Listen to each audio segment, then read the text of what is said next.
Happy New Year and welcome back to the You Need a Budget YouTube channel. My name is Ashley and today I wanted to share the 5 habits I'm going to work on building in 2020.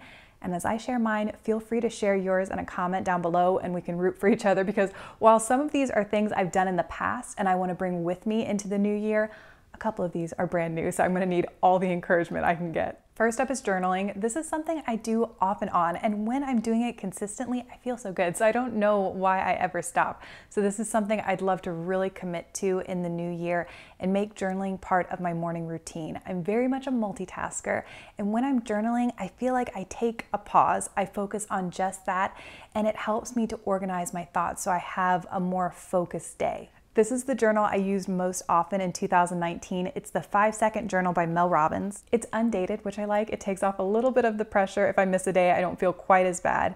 And it starts off with an area to rate your energy and why you feel that way, and then it goes right into your top project of the day. This I like. It's not 3 things, it's not 5 things, it's just a single focus, so it really helps me narrow in.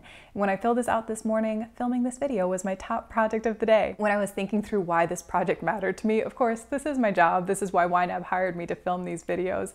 But going a little bit deeper, I want to bring as much value as I can to the channel. And this is an area that needs work in my own life.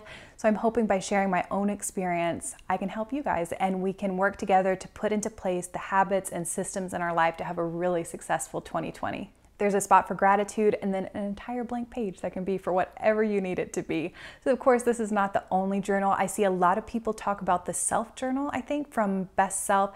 I saw a lot of people talking about it in one of the finance groups I'm in. But if this or that one feels a little bit overwhelming, this one from James Clear, this is I think it's called the Clear Habit Journal. It is one single line every day. So if you want to get started with just the most simplest form of journaling possible, this might be a great option. Next up, you all might have seen coming, and that's to budget. I mean, at the end of the day, we are a budgeting YouTube channel, but I am being so genuine when I say that when I am budgeting consistently, which I've been doing since July of 2018, it's one of those keystone habits that affects positively so many other areas of my life. I have less stress, I'm not worried about paying bills, I'm less worried about emergencies.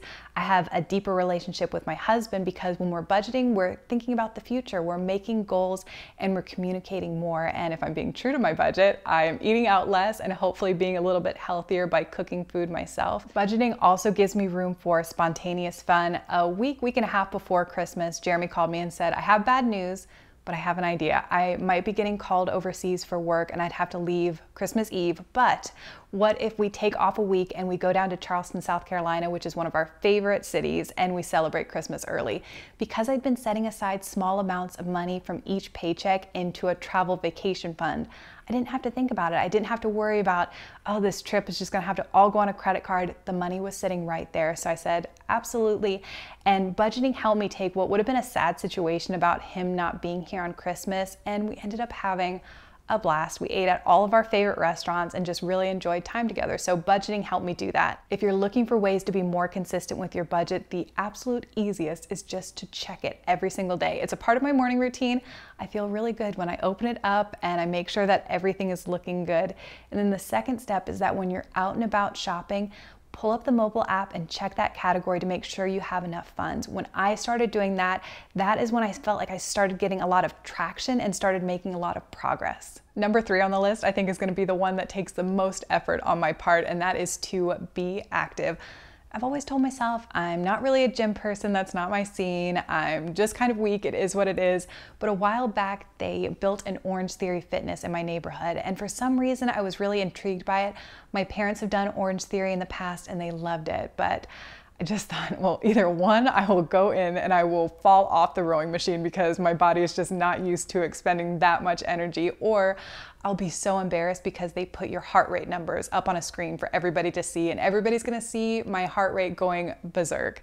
So it really built it up in my brain, but I watched a fantastic video. I've actually watched it a couple times. It's one of my favorite YouTube videos from 2019.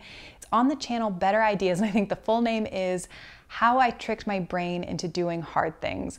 I'll link the video down below. It's definitely worth a watch, and I won't give the entire thing away, but he talks about how he used to motivate himself to go to the gym by imagining himself looking like Thor one day.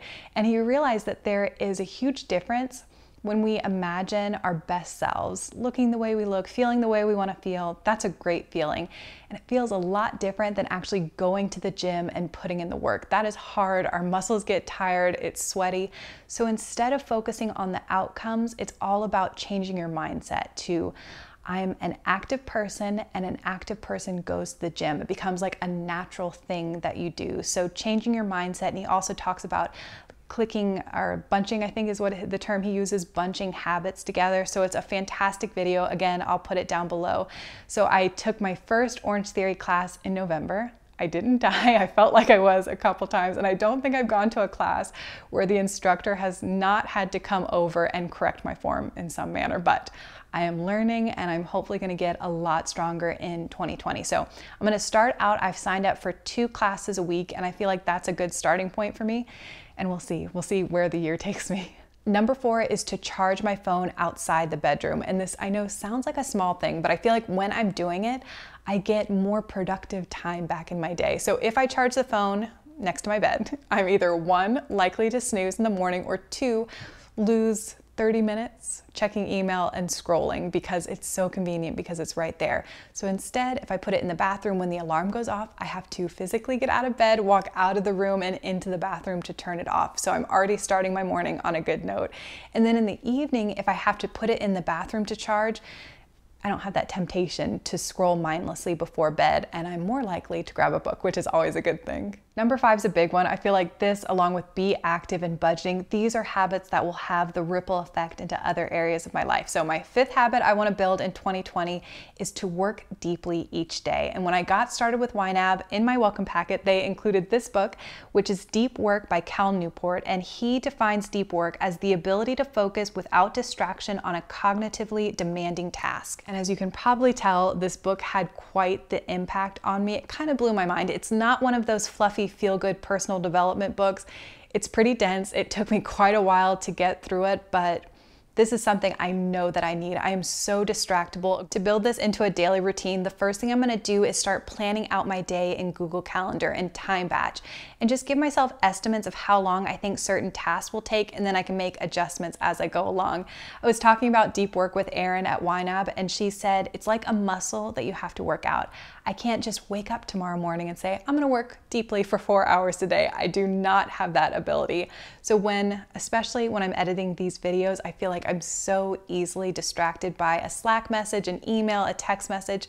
So I'm gonna start turning off all of that and just focus on simply finishing the task of editing the video before I move on to the next thing. To help myself be successful, I've decided to read Atomic Habits in January. This is by James Clear. People talk about this book all the time. I feel like I've listened to every podcast that he's been interviewed on, and he knows so much about building habits, so I'm excited about that. Also going to use a habit tracker. You can do this with pen and paper. The Clear Habit Journal that I talked about in the beginning has a habit tracker built in. You could also use an app. Thomas Frank has, I think, his top 8 habit tracking apps from 2019, a video where he reviews them all. Of course, the one that stood out to me is Habitica. It's if a habit tracker and an RPG game were one. And I love the gamification of anything. I think it makes things really fun. So that's probably going to be the one I end up going with. But I hope you enjoyed hearing about the habits I'm going to be working on. I would love to know which ones that you're going to focus on in 2020. Thank you so much for watching, and I wish you all the best in the new year.